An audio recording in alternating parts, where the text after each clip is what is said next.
हाय दोस्त, मैं नीरज शर्मा अपने डायनामिक माई चैनल में स्वागत करता हूं।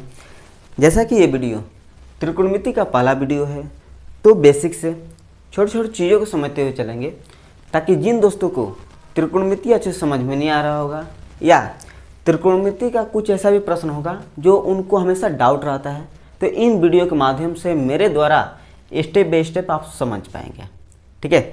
और त्रिकोणमिति के जितने भी वीडियो होंगे उनको मैं एक प्लेलिस्ट में करूँगा, ताकि वो वीडियो आपको आसानी से मिल सके। ठीक है, आपको ढूंढने की ज़्यादा डिफ़िकल्टी ना हो। चलिए सबसे पहले त्रिकोणमिति को समझ लेते हैं। ध्यान देना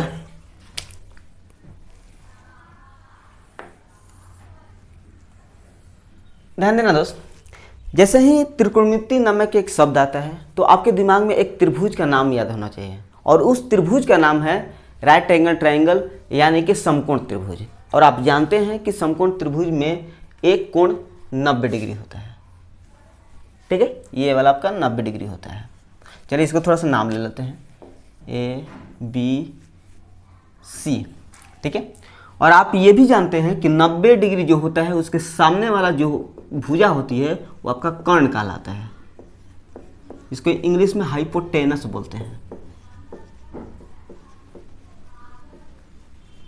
ठीक, और ये कर्ण जो है समकोण त्रिभुज के सबसे लंबी भुजा होती है।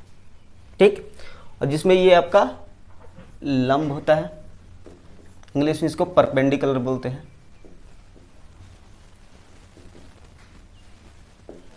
और ये आपका बेस होता है, यानी कि आधार।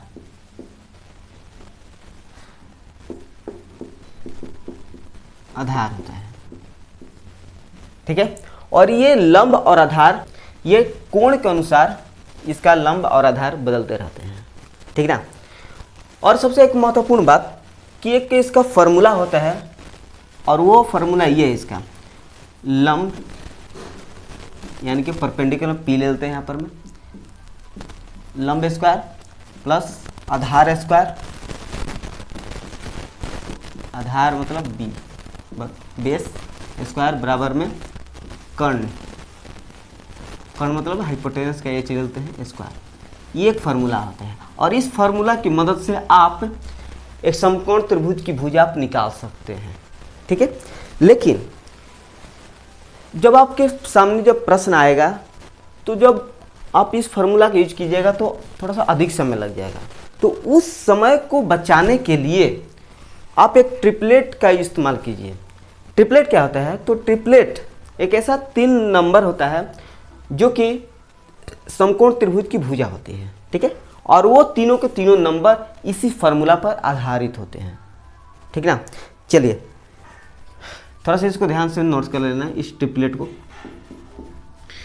पहला है 3 4 5, दूसरा है 5 12 13, तीसरा है 7 24 25, और ये वाला है 8 15 17, ये है आपका 9 40 41, और ये आपका है 11 60 61, और ये आपका है 12 35 37। ठीक है, तो ये सभी के सभी आपका ट्रिपलेट है जो कि इस समकोण त्रिभुज की भुजा है, और तीनों को जब आप इसमें अप्लाई कीजिएगा तो ये ही इसके बराबर आ जाएगा।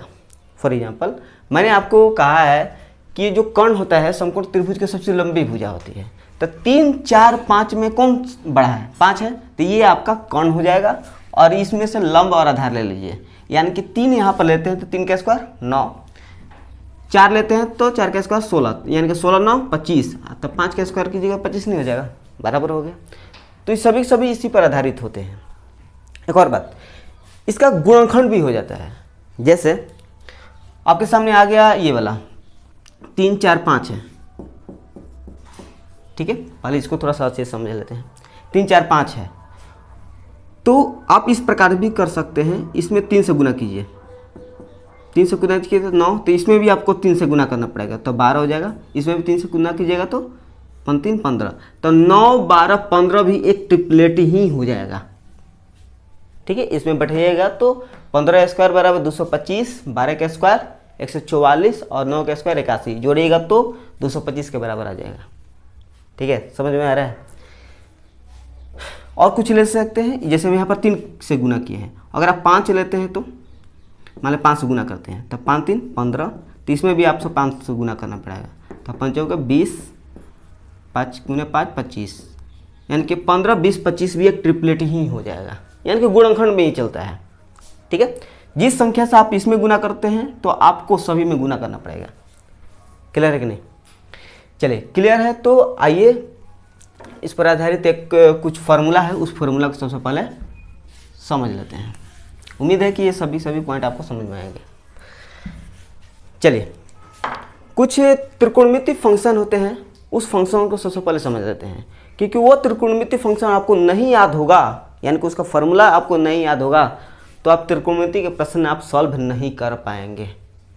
ठीक है, कितना भी आप ट्रिक रट लीजिए, आपसे वो फार्मूला ये प्रश्न सॉल्व नहीं हो पाएगा त्रिकोणमिति का। ठीक है, चलिए सबसे पहले उस फंक्शंस को देख लेते हैं, सम फंक्शंस।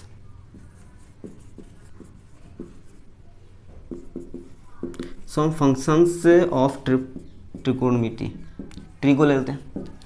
चलिए, पहला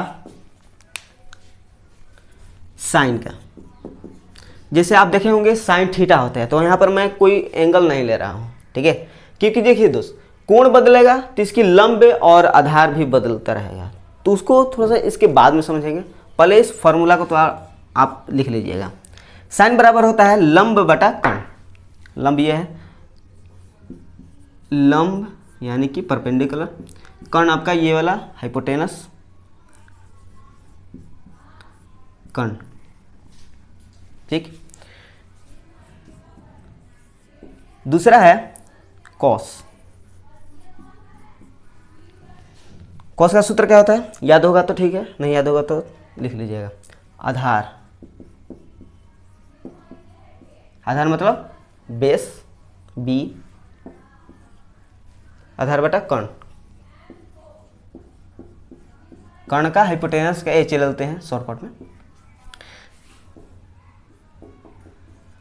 तीसरा आपका ले लेते हैं साइन, कोस ले लेते हैं टेन। टेन बराबर होता है लंब बटा आधार। ये लंब आपका क्या हो जाएगा? परपेंडिकुलर का पी ले लेते हैं और इसका ले लेते हैं आधार का बी, बेस। ठीक है, ये आपका हो गया 3 1 2 3 त्रिकोणमितीय फंक्शन, लेकिन टोटल 6 त्रिकोणमितीय फंक्शन होते हैं, तो और 3 लेना पड़ेगा, तो 3 हो गया। चलिए चौथा में लेते हैं, ये साइन हो गया तो साइन का उल्टा कोसेक। कोसेक का सूत्र होता है, इसको उल्टा कर दीजिएगा तो साइन का उल्टा कोसेक होता है। ठीक है, तो इसको उल्टा कर दीजिए, कर्ण बटा लंब, कर्ण बटा लंब, यानी कर्ण मतलब हाइपोटेनस के एच। समझ में आ रहा है ना? देखिए दोस्त, ये 3 आपको अगर फॉर्मूला याद है तो और 3 जो है आप आसानी से निकाल सकते हैं। जैसे जो कोसेक होता है साइन का उल्टा होता है, ठीक है, और कोस का उल्टा होता है आपका सेक। तो सेक बराबर क्या हो जाएगा? तो इसका उल्टा कर दीजिए, ऊपर नीचे, यानी कि आधार ऊपर है तो नीचे कर्ण है, तो ऊपर हम कर्ण ले लेते हैं। कर्ण यानी कि हाइपोटेनस, नीचे में आपका आधार है तो आधार लेते हैं। समझ में आया कि नहीं? थोड़ा सा याद करने का थोड़ा सा तरीका है। चलिए, अंतिम त्रिकोणमितीय फंक्शन है और उस फंक्शन का नाम है tan का उल्टा cot, यानी कि tan का उल्टा होता है cot। तो cot बराबर क्या हो जाएगा? तो उसका उल्टा कर दीजिए, नीचे को ऊपर कर दीजिए, ऊपर का नीचे कर दीजिए, यानी कि आधार ऊपर ले लीजिए, आधार का b और ये आपका लंब, लंब मतलब कि परपेंडिकुलर। ठीक है, तो ये हो गया आपका 6 त्रिकोणमितीय फंक्शन जिन पर आधारित प्रश्न सॉल्व होते हैं। क्लियर है। अब चलिए साइन, कोस, टेन, कोसेक, सेक, कोट में कोण लेकर के हम फार्मूला बनाते हैं, क्योंकि उसी पर आधारित प्रश्न होते हैं, ठीक है ना। ये तो बेसिक आपका फार्मूला हो गया। क्लियर है। चलिए सबसे पहले इसको मिटा लेते हैं। अब इसको थोड़ा सा ध्यान से नोट कर लेना। चलिए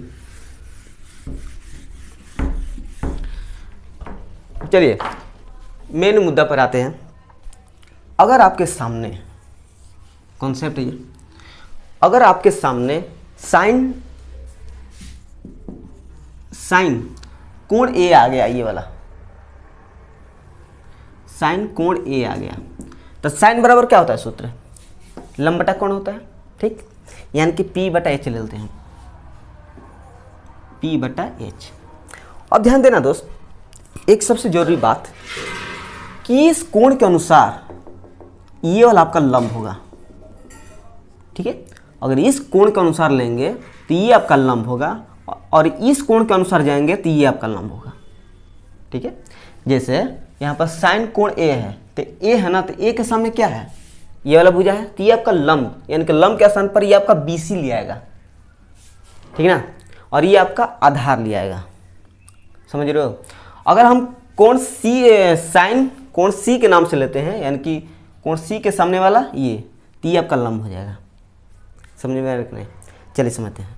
साइन कोण ए, तो इसके सामने वाला लंब ये होगा, यानी कि लंब बराबर क्या होगा BC, और कोण का कोण ये नहीं बदलेगा, ठीक है, जो का त्यों रहेगा, यानी कि हाइपोटेनस का हाइपोटेनस, यानी कि AC हो जाएगा। ये समझ में आया कि नहीं, उम्मीद है कि समझ में आ रहा होगा, और समझ में आ रहा है तो प्लीज़ आप कमेंट में ज़रूर बताइएगा, तभी मुझे भी पता चलेगा कि कहाँ पर आपको दिक्कत हो रहा है, कहाँ पर नहीं। चलिए ये साइन कोण ए है। अब की बार ले लेते हैं साइन कोण C।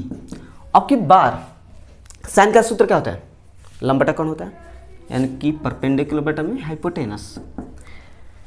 इस C के अनुसार लंब क्या होगा, अब की बार ये C के अनुसार लंब, इसके सामने वाला भुजा कौन है, ये वाला, तो ये आपका लंब होगा, ठीक है ना, यानी कि AB, और ये आपका हाइपोटेनस, यानी कि कोण तो बदलेगा नहीं, ठीक है ना, यानी कि हाइपोटेनस आपका ऐसी होगा। क्लियर है। चलिए नेक्स्ट, अब की बार लेते हैं कोस का, कोस कोण A।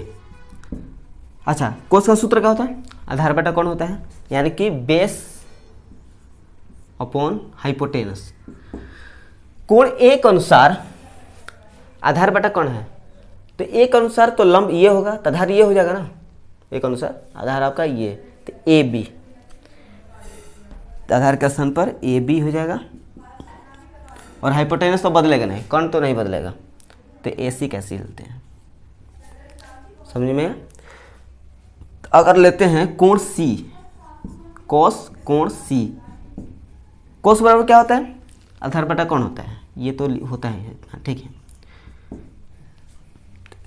अब ये C के अनुसार लेना है लंब आधार, ठीक है, लेकिन आपको यहाँ पर आधार लेना है, तो C के अनुसार तो लंब ये होगा, आधार कौन हो जाएगा, ये हो जाएगा क्या, ठीक है, तो ये आपका BC, कोण तो बदलेगा नहीं, यानी कि AC कैसी हो जाएगा। यहाँ तक समझ में आ रहा है कि नहीं, ठीक है। चलिए नेक्स्ट, अब की बार लेते हैं कॉस हो गया, कॉस हो गया। चलिए अब की बार ले लेते हैं टेन का, टेन कोण A, टेन बराबर क्या होता है, लंब बटा आधार, यानी कि परपेंडिकुलर बटा में आधार, आधार का ले लेते हैं B, ठीक है। ये थोड़ा सा आपके मन में थोड़ा सा डाउट क्लियर नहीं हो रहा होगा कि ये लंब जो है शुरू मैंने माना था, तो अपने आप से मैंने माना था, क्योंकि ये इस प्रकार है तो लंब मैंने मान लिया, ठीक है। लेकिन जैसे ही कोण बदलेगा तो ये लंब आधार भी बदल जाएगा, ठीक है। जैसे यहाँ पर होगा टेन कोण A, यानी कि टेन बराबर क्या होता है, लंब बटा आधार होता है, ठीक। लेकिन कोण A के अनुसार लंब कौन होगा, ये वाला हो जाएगा, ठीक है, इसके सामने वाला लंब, यानी कि परपेंडिकुलर के स्थान पर हम क्या लेंगे, BC,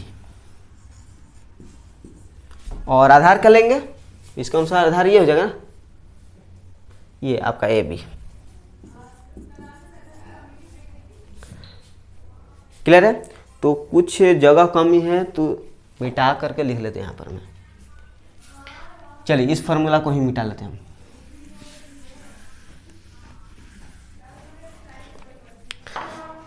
चलिए यहाँ तक हो गया। अब की बार tan A हो गया। अब tan C ले लेते हैं।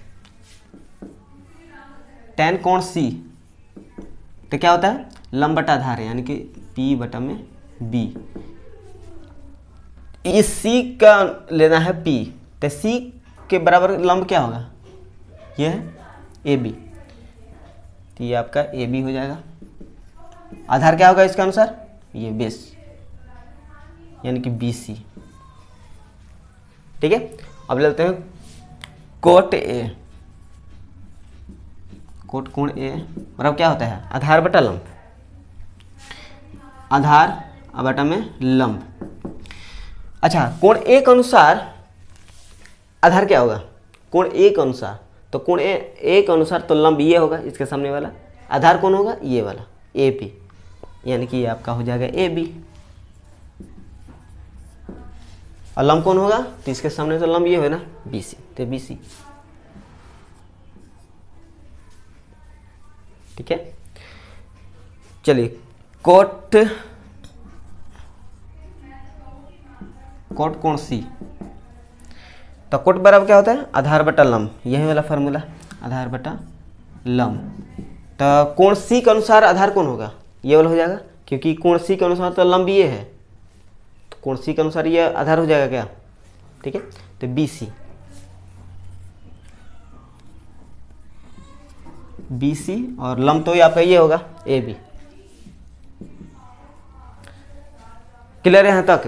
देखिए दोस्त, यहाँ पर मैंने 5 त्रिकोणमितीय फंक्शन का मैंने यूज किया है।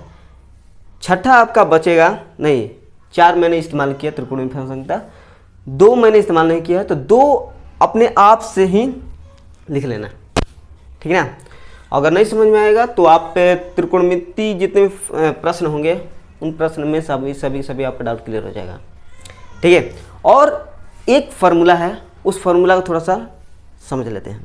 चलिए थोड़ा सा मिटा लेते हैं, और इस वीडियो को थोड़ा सा पॉज करके इसको लिख लेना। ठीक है, चलिए मिटाते हैं।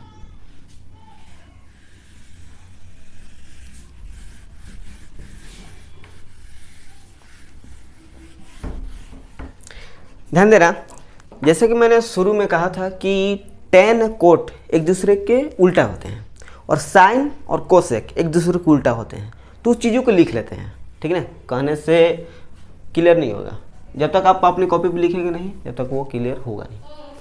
ठीक है, चलिए समझते हैं। जैसे साइन कोण एक ही होना चाहिए, साइन थीटा गुने कोसेक थीटा बराबर 1 होता है। ठीक है, और इसको गुना भागा कीजिएगा तो इस तरह का हो जाएगा, साइन थीटा बराबर में एक गुना में इधर जाएगा तो भागा में, यानी कि 1 बटा में कोसेक थीटा।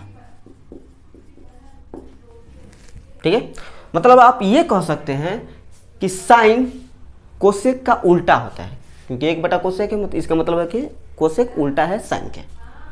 क्लियर है? या आप इस प्रकार से भी लिख सकते हैं, ये गुना में इधर जाएगा तो भागा में, यानी कि कोसेक थीटा बराबर में वो 1 बटा में साइन थीटा, तो एक दूसरे को उल्टा नहीं हो गया। चलिए नेक्स्ट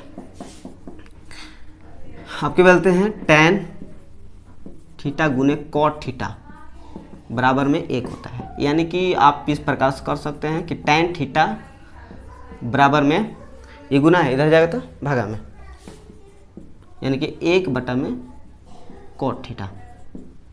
ठीक है, या कॉट थीटा बराबर में 1 बटा tan थीटा हो जाएगा, कॉट थीटा बराबर में 1 बटा में tan थीटा।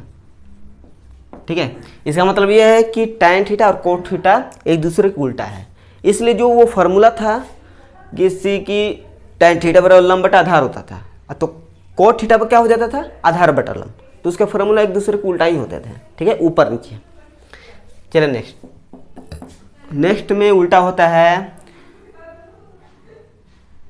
कोस थीटा गुने सेक थीटा, एक दूसरे को उल्टे होते हैं, यानी कि आप कोस थीटा निकालने जाइएगा तो 1/sec थीटा हो जाएगा, या सेक थीटा निकालने जाइएगा तो 1/cos थीटा हो जाएगा।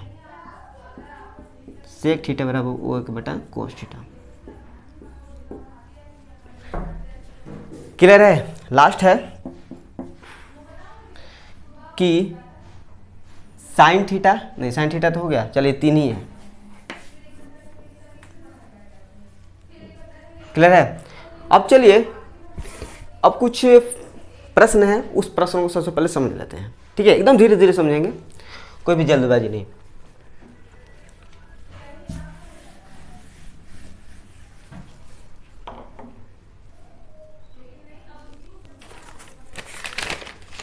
चलिए ध्यान देना। पहला प्रश्न है, त्रिभुज PQR में कोण Q पर समकोण है। यदि tan P बराबर 24/7 हो तो कोस R का मान क्या है? अगर आप, मैंने जो अभी भी बताया है, अगर उसको समझ गए हो तो इस प्रश्न को आपने आप से ही सॉल्व कर दीजिएगा, लेकिन अपने आप से सॉल्व करने का प्रयास करना। अगर सॉल्व हो जाए तो बहुत अच्छी बात, नहीं सॉल्व होगा तो देख लेना। चलिए क्वेश्चन नंबर 1 है ना, कह रहा है कि त्रिभुज PQR है इस प्रकार, PQR, और कोण Q जो है 90 डिग्री है, यानी कि समकोण है। समकोण मतलब ये वाला होता है। ठीक, तो इसमें कह दिया कि tan P बराबर में, tan P बराबर 24/7 है। ठीक है, तो सबसे पहले मैंने ये बताया था आपको कि tan का सूत्र क्या होता है? लंब बटा आधार। ठीक है, यानी कि लंब बटा आधार, तो लंब ऊपर वाला होता है, तो यानी कि P, और आधार आपका ये बेस। P के अनुसार लंब क्या होगा? ये वाला हो जाएगा, यानी कि ये आपका 24 दे दिया है और ये आपका 7 दे दिया आधार। तो मैंने आपको ट्रिपलेट बताया था कि कम से कम समय में त्रिभुज का भुजा निकालने के लिए आप ट्रिपलेट का इस्तेमाल कर सकते हैं। तो ट्रिपलेट क्या होता है? 7, 24, 25, तो यहाँ पर 25 हो जाएगा। तो आपसे पूछा क्या है? cos R, cos R। तो cos बराबर क्या होता है? आधार बटा कोण होता है। तो R के अनुसार तो ये तो लंब होगा, लेकिन आधार लेना है। तो आधार कितना है? 24, कोण कितना है? तो कोण तो बदलेगा नहीं, 25 का 25। ये आपका आंसर हो गया। समझ में आया कि नहीं? फिर से थोड़ा सा इसको रिपीट करते हैं, क्योंकि पहला प्रश्न है। देखिए दोस्त, tan P बराबर 24/7 दिया है। ठीक है, tan का सूत्र होता है लंब बटा आधार। ठीक, तो ये आपका लंब है, ये आधार है। तो P के अनुसार तो लंब ये होगा, ठीक है, और आधार आपका ये होगा। तो ट्रिपलेट होता है 7, 24, 25। तो 7, 24 दे दिया है, 25 नहीं दिया, तो 25 ना इसका कोण होगा। ठीक, और cos R पूछा है, तो यानी कि cos का सूत्र होता है आधार बटा कोण। ठीक है, R के अनुसार आधार कौन होगा? ये तो लंब होगा, आधार ये आपका 24, 24/कोण। क्लियर है? चलिए नेक्स्ट। ठीक है, देखिए दोस्त, मैं ये मान कर चल रहा हूँ कि आपको कुछ नहीं समझ में आ रहा होगा पहले से। ठीक है, तो मैंने एक चीज़ समझाने का मैं प्रयास कर रहा हूँ। ठीक है, उम्मीद है कि आप बोरिंग नहीं हो रहे होंगे। ठीक है, चलिए नेक्स्ट प्रश्न। त्रिभुज PQR में Q पर समकोण है। यदि cos P बराबर 3/5 है तो cos R का मान क्या है? तो जितने भी प्रश्न हैं उस सभी प्रश्नों को अपने आप से सॉल्व करने का प्रयास करना, तभी आप कुछ अलग सीख पाएंगे। PQR है, PQR, जो कि Q जो है समकोण है, तो समकोण है। ठीक, और इसमें दे दिया है cos P 3/5 है।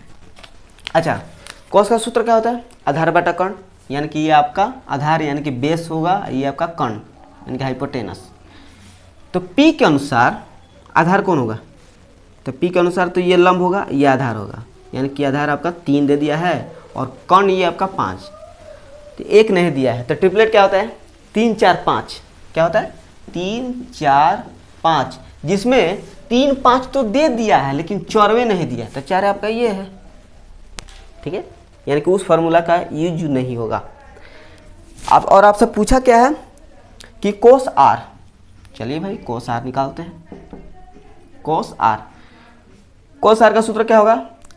आधार बटा कोण, लेकिन R के अनुसार तो लंब ये होगा और आधार ये होगा ना। इसको थोड़ा सा फॉर्मूला करते हैं, आधार बटा कर्ण होगा, ठीक है। तो आर के अनुसार तो ये आधार होगा तो 4 और कर्ण 5, आंसर हो गया, कुछ नहीं करना है, ठीक है ना। केवल आपका फॉर्मूला याद होना चाहिए। और चलिए नेक्स्ट कुछ जगह है तो इस नीचे सॉल्व कर लेते हैं। चलिए क्वेश्चन नंबर 3 क्या कह रहा है कि त्रिभुज DEF में E पर समकोण है, यदि सेक D बराबर 17/8 है तो कोस F का मान क्या है। चलिए DEF, तो ये आपका DEF है जिसमें E पर समकोण है, ठीक। और सेक D बराबर दे दिया है 17/8। तो सबसे पहले आपको यहाँ पर सेक का फॉर्मूला याद होना चाहिए, ठीक है। और नहीं याद है तो आपको कोस का तो याद होना चाहिए। कोस का क्या होता है, आधार बटा कर्ण। तो कोस जो होता है सेक का उल्टा होता है, यानी कि सेक बराबर क्या हो जाए, कर्ण बटा आधार। तो ये आपका कर्ण होगा यानी कि हाइपोटेनस, ये आपका आधार होगा। यहाँ पर समझ में आ रहा है कि नहीं। जैसे कि सेक का सूत्र होता है कर्ण बटा आधार। अगर आपको फिर भी सेक का फॉर्मूला नहीं याद है तो आपको कोस का तो फॉर्मूला याद होना चाहिए। कोस का फॉर्मूला क्या होता है, आधार बटा कर्ण, यानी कि कोस का उल्टा होता है सेक, यानी कि सेक बराबर क्या हो जाएगा, कर्ण बटा आधार। यही मैं कह रहा था कि अगर आपको फॉर्मूला नहीं याद है तो इस तरह के आप सॉल्व कर सकते हैं। चलिए ये कर्ण है, मतलब ये तो आपका कर्ण होगा। डी के अनुसार लंब है, ठीक, लेकिन आधार कितना दिया है, 8। तो 8 17 दिया है तो ट्रिपलेट होता है, क्या होता है ट्रिपलेट, 8 15 17 होता है ट्रिपलेट, जिसमें 8 और 17 तो दे दिया है लेकिन 15 ही नहीं दिया है, यानी कि 15 यहाँ पर छिपा रहा था। क्वेश्चन मिल गया। तो आपसे पूछा क्या है, कोस एफ। कोस का सूत्र क्या होता है, आधार बटा कर्ण, आधार बटा कर्ण। एफ के अनुसार लंब तो ये होगा, तो आधार लेना है ना, तो आधार आपका ये होगा 15, और कर्ण तो बदलेगा नहीं, 17 का 17 हो जाएगा।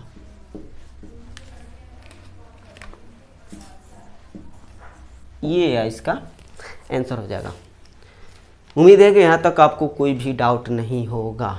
अगर कोई भी आपको समझने में दिक्कत है तो प्लीज़ आप कमेंट में बता सकते हैं, ताकि मैं भी उस प्रॉब्लम को समझ सकूं कि आपका प्रॉब्लम क्या हो सकता है। ठीक है, चलिए थोड़ा सा मिटा करके नेक्स्ट पर पहुँचते हैं।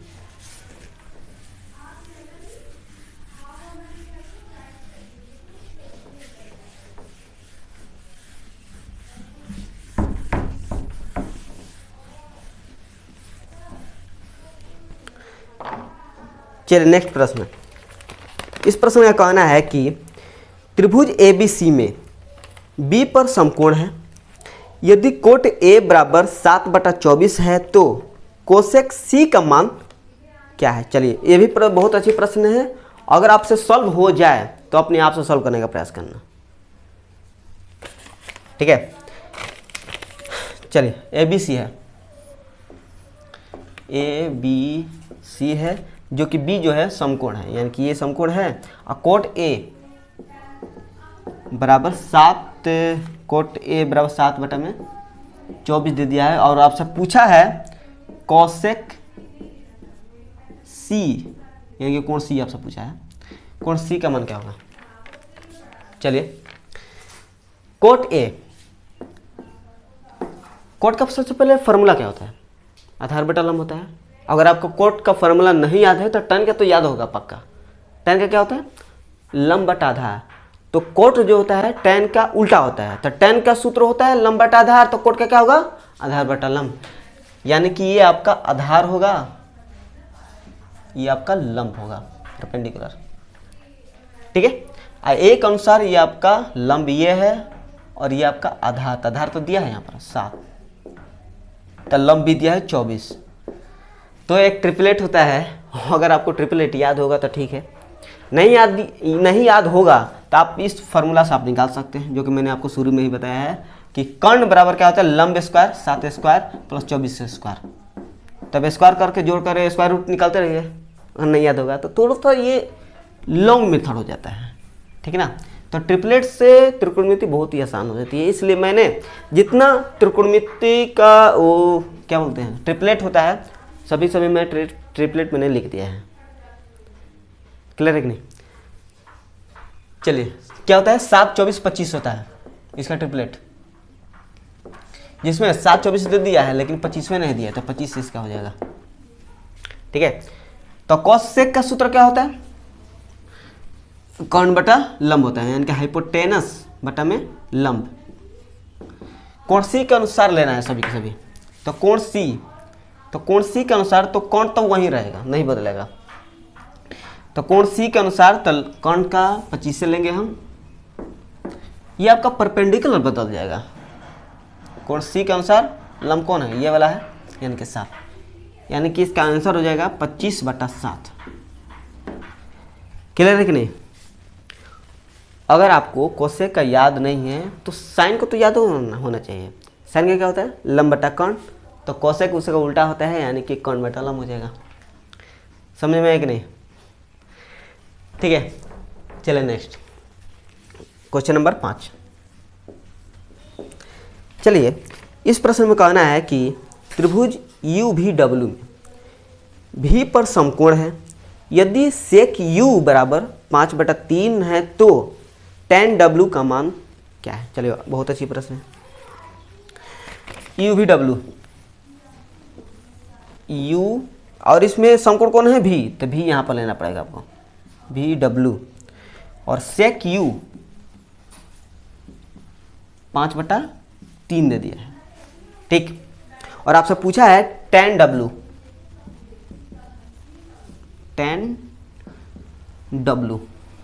ठीक ना।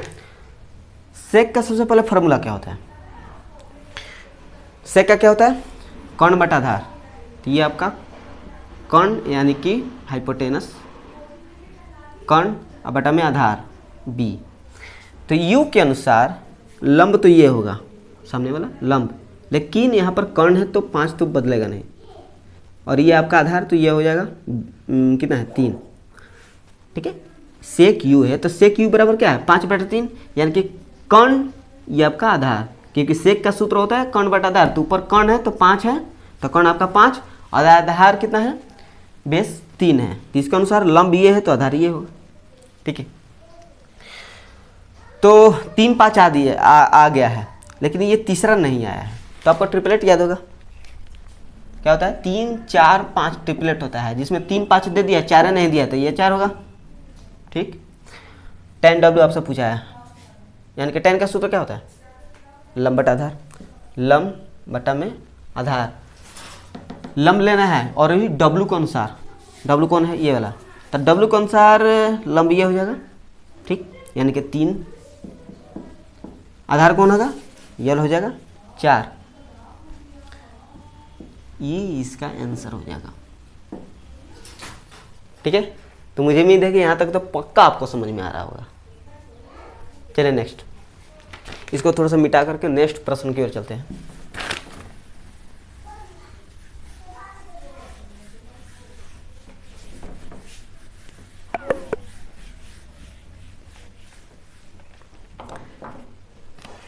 चलिए, इस प्रश्न में ध्यान दीजिएगा।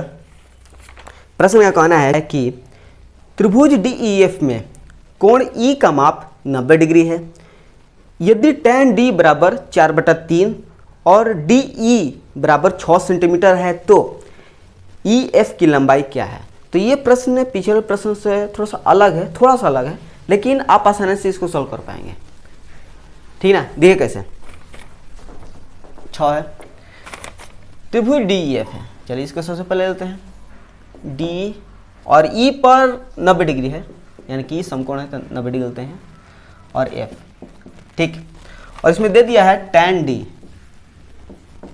बराबर 4/3 और DE, तो DE दे दिया है 6 सेंटीमीटर। DE ये वाला है ना, तो 6 सेंटीमीटर, ठीक। और आपसे EF की लंबाई पूछा है, EF की लंबाई, तो EF कौन है? ये वाला, तो इसकी लंबाई पूछा है। चलिए आते हैं अब सॉल्विंग पर। सबसे पहले याद रखना, जो दिया है उसको सबसे पहले रखना।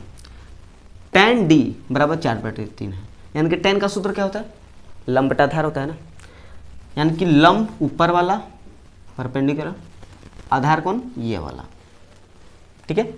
लेकिन d के अनुसार लंब आधार बदल जाता है, तो d के अनुसार इसके सामने वाला भुजा कौन है, ये वाला है, तो लंब आपका 4 यूनिट, ठीक है। और ये आधार है तो ये आपका आधार हो जाएगा, यानी कि 3 यूनिट, ठीक है। मैं यहाँ पर यूनिट क्यों लिख रहा हूँ, क्योंकि यहाँ पर एक रियल वैल्यू दिया है सेंटीमीटर में, आइए आपका फ्रैक्शन में है तो यूनिट होगा, यानी कि रियल वैल्यू ये 4 और 3 रियल वैल्यू नहीं होगा, इसलिए मैं यहाँ पर यूनिट ले रहा हूँ, ठीक है ना, थोड़ा ताकि ये अंतर हो सके। थोड़ा आपको EF की लंबाई बतानी है और वो भी रियल, ये तो आपका यूनिट में है। चलिए, यानी कि DE की लंबाई आ गया है कितना, 3 यूनिट, और इसी के बराबर दे दिया है 6 सेंटीमीटर, यानी कि 3 यूनिट और 6 सेंटीमीटर तो बराबर होंगे, यानी कि 3 यूनिट बराबर कितना, 6 सेंटीमीटर, तो यानी कि 1 यूनिट बराबर में, यानी कि 6/3 से भाग दीजिए, यानी कि 2 सेंटीमीटर, ठीक है। 1 यूनिट बराबर में 2 सेंटीमीटर, तो EF कितना है, 4 यूनिट, तो 4 यूनिट बराबर कितना, 4 दूनी के 8 सेंटीमीटर हो जाएगा, यानी कि EF की लंबाई कितना हो जाएगा, 8 सेंटीमीटर, यही इसका आंसर हो जाएगा, ठीक है। अब देखिए दोस्त, इसको थोड़ा सा कम से कम समय में सॉल्व करने के लिए इतना ना करके और थोड़ा सा आप कर सकते थे, थोड़ा सा स्मार्टली, थोड़ा दिमाग लगा करके ये कर सकते थे कि DE 3 यूनिट है और ये आपका 6 सेंटीमीटर है, लेकिन आपको रियल वैल्यू में बदलना है इसके बराबर में। तो आप क्या करना, अब की बार जब प्रश्न ऐसा आएगा तो ये रियल है, तो रियल में आप जो वर्चुअल वैल्यू है यानी कि यूनिट में जो है उससे भाग दीजिए, तो 3 है तो 3 से भाग दीजिए, कितना होगा 2, यहाँ पर कितना है, तो 2 चौका 8, ठीक है। तो थोड़ा सा अलग दिमाग लगाकर यहाँ पर सॉल्व कर सकते हो। यहाँ तक क्लियर है? तो चलिए नेक्स्ट प्रश्न पे आते हैं। नेक्स्ट प्रश्न का कहना है कि त्रिभुज PQR में कोण Q का माप 90 डिग्री है, यदि cos P बराबर 5/13 और PQ बराबर 2.5 सेंटीमीटर है तो भुजा PR की लंबाई क्या है। चलिए इसमें सबसे पहले त्रिभुज लेते हैं, PQR है, P और Q का माप 90 डिग्री है, तो Q यहाँ पर लेते हैं तभी 90 डिग्री लिया पाएगा, 90 डिग्री है, ठीक। cos P क्या है 5/13, ये प्रश्न का कहना है, और PQ 2.5 सेंटीमीटर, PQ यानी कि 2.5 सेंटीमीटर है, ठीक है। ये आपका रियल वैल्यू दे दिया है प्रश्न में, और आपसे पूछा है PR की लंबाई, PR की लंबाई क्या होगा। चलिए आप इस पर आते हैं।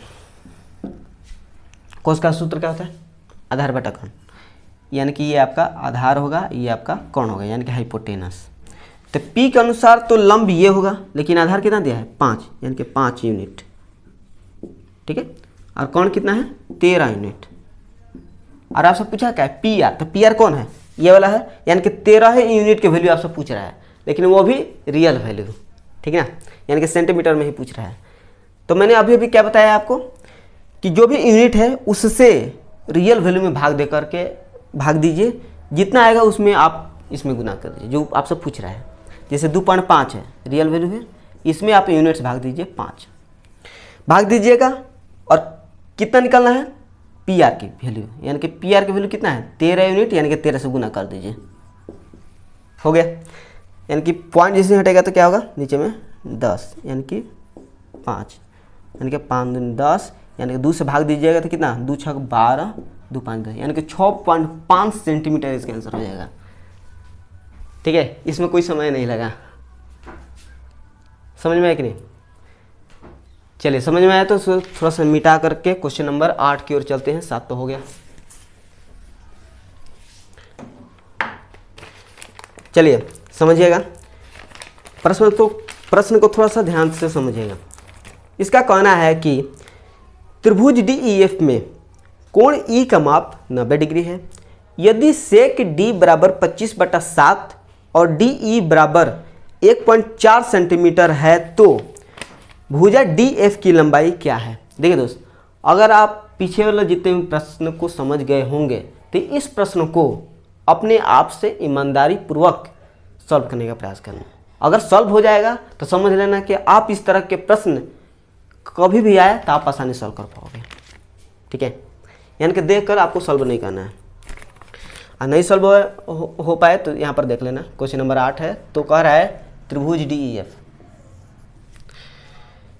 और ई का माप 90 डिग्री है, यानी कि ये वाला ई ले लीजिए, डी ई एफ। ठीक, सेक डी बराबर 25/7 है और डी ई बराबर 1.4 सेंटीमीटर। डी ई कौन है, ये वाला है, 1.4 सेंटीमीटर है।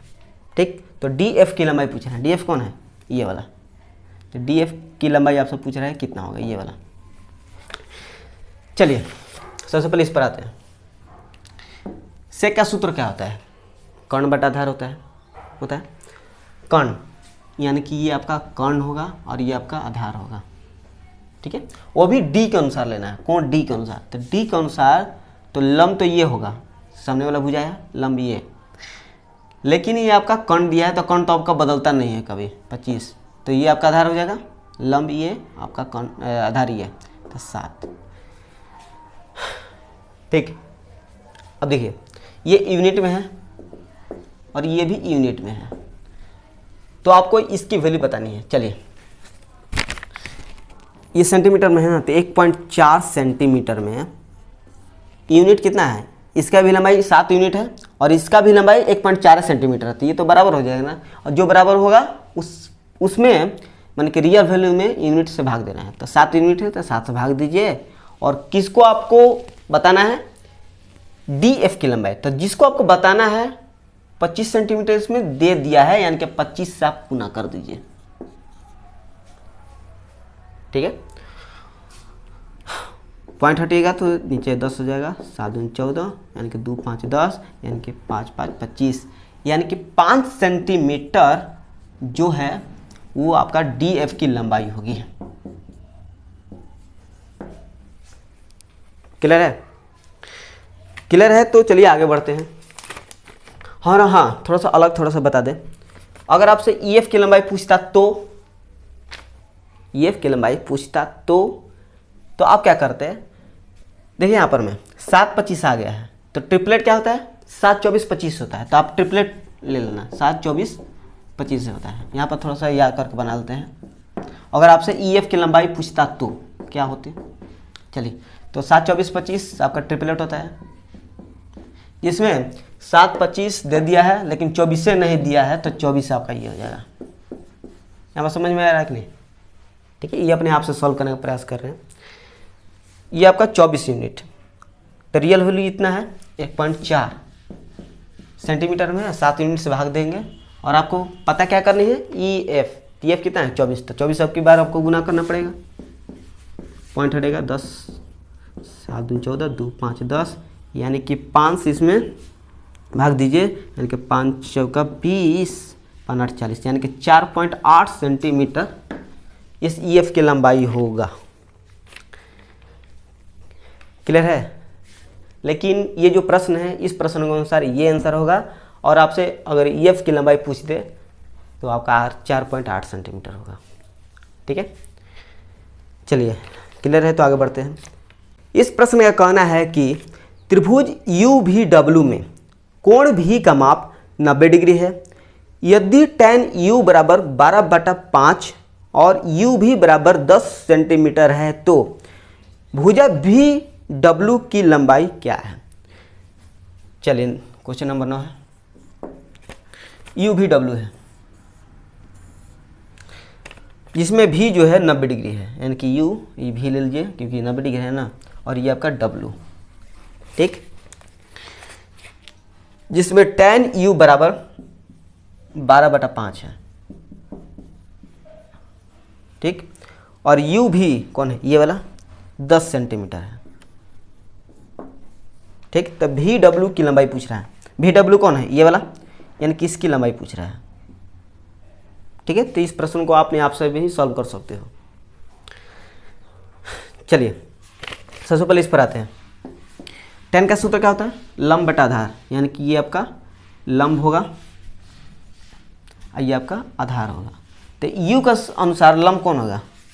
u के अनुसार लंब ये होगा, यानी कि 12 यूनिट, और 5 आपका आधार होगा, यानी कि ये 5 यूनिट। लेकिन आपसे VW की लंबाई पूछ रहे हैं, तो बहुत ही आसान है। ये रियल वैल्यू है, इसकी लंबाई 10 सेंटीमीटर है और इसी की लंबाई 5 यूनिट है। तो यूनिट से रियल में भाग दीजिए, यानी कि 10 रियल है तो 5 यूनिट में, तो 5 से मैंने भाग दिया। और कितना आपको बताना है? 12 यूनिट, यानी कि VW की लंबाई, यानी कि VW की लंबाई बराबर क्या हो जाएगा? 12 यूनिट है तो 12 से गुना कर दीजिए, यानी कि 5 दूनी 10, 12 दूनी 24, यानी कि 24 सेंटीमीटर इस VW की लंबाई हो जाएगा। ठीक है, चलिए ठीक है, तो आगे बढ़ते हैं। इसको थोड़ा सा मिटा लेते हैं क्योंकि यहाँ पर हमें जगह नहीं है।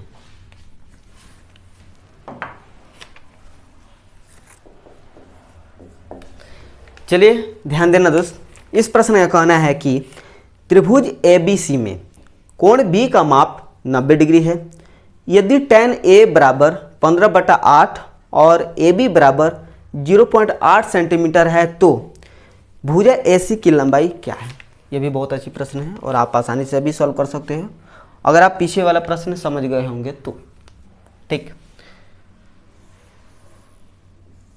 ABC एक त्रिभुज है और इसमें B का माप 90 डिग्री है, तो यानी कि यहाँ पर आप 90 डिग्री रख दीजिए। B C tan A बराबर 15/8 है और जिसमें AB बराबर 0.8 दे दिया है सेंटीमीटर में। ठीक, AC की लंबाई पूछा है, यानी कि इसकी लंबाई। तो सभी के सभी प्रश्न एक ही तरह का है। चलिए इस यहाँ पर देखते हैं। tan का सूत्र क्या होता है? लंब बटा आधार। तो ये आपका लंब, ये आपका आधार। तो एक अनुसार लंब क्या होगा?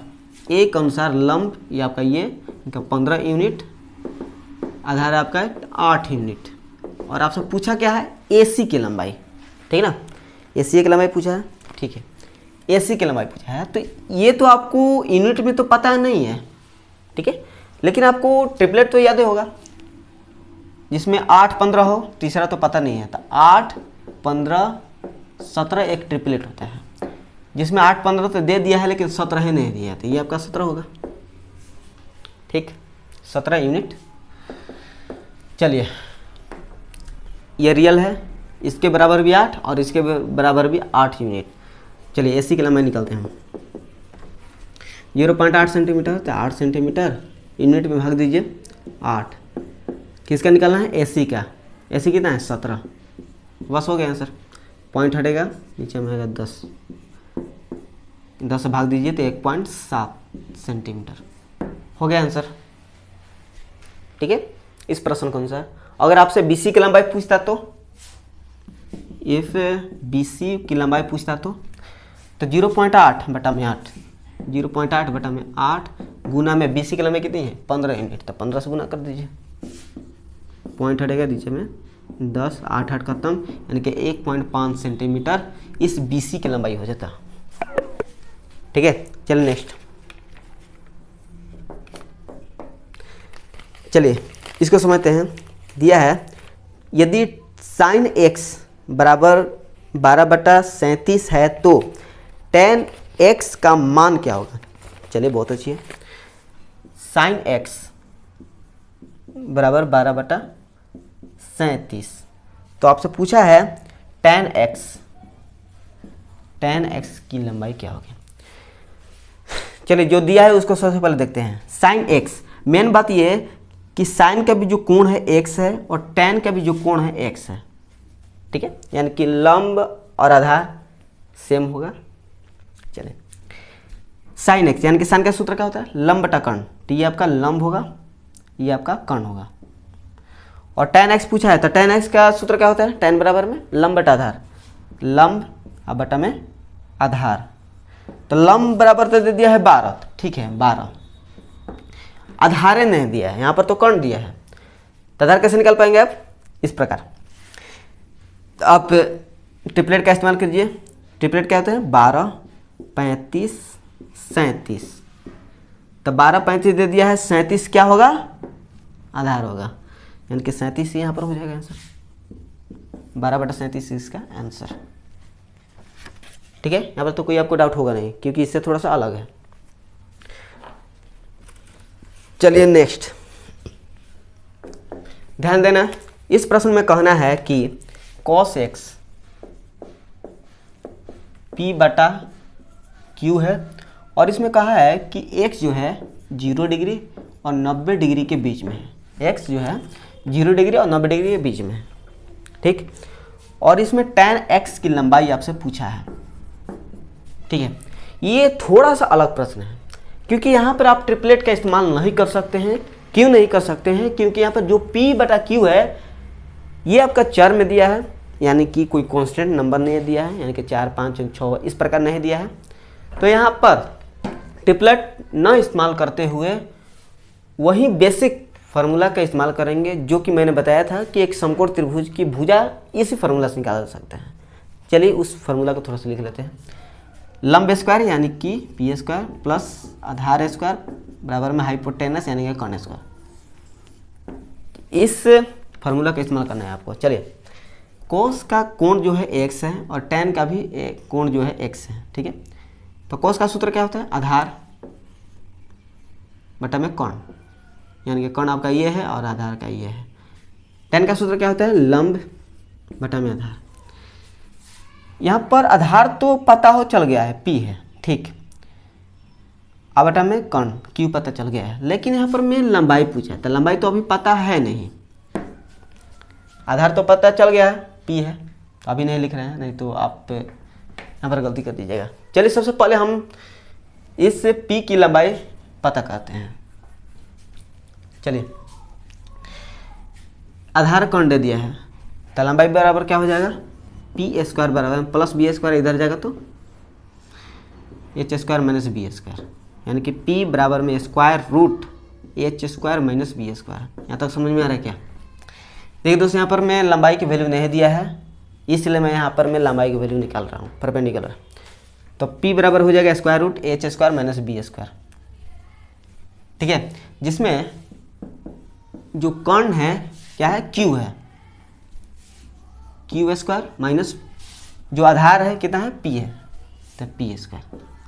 तो बस P बराबर इतना रख दीजिए यहाँ पर लंबाई के स्थान पर, square root Q square minus P square बटा में B बराबर क्या दिया है? ये वाला P।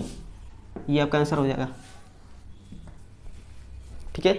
ये पूरी तरह से बेसिक से बनेगा, इसमें क्योंकि ट्रिपलेट का आप इस्तेमाल नहीं कर सकते हैं। यहाँ तक क्लियर है? तो ये हो गया त्रिकोणमिति का पहला वीडियो।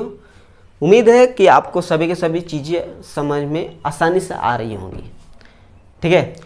तो नेक्स्ट वाले वीडियो में त्रिकोणमिति के मिलेंगे, और जितने भी वीडियो होंगे वो सभी से वीडियो एक प्लेलिस्ट में रहेगा, ताकि वो वीडियो आपको आसानी से मिल सके।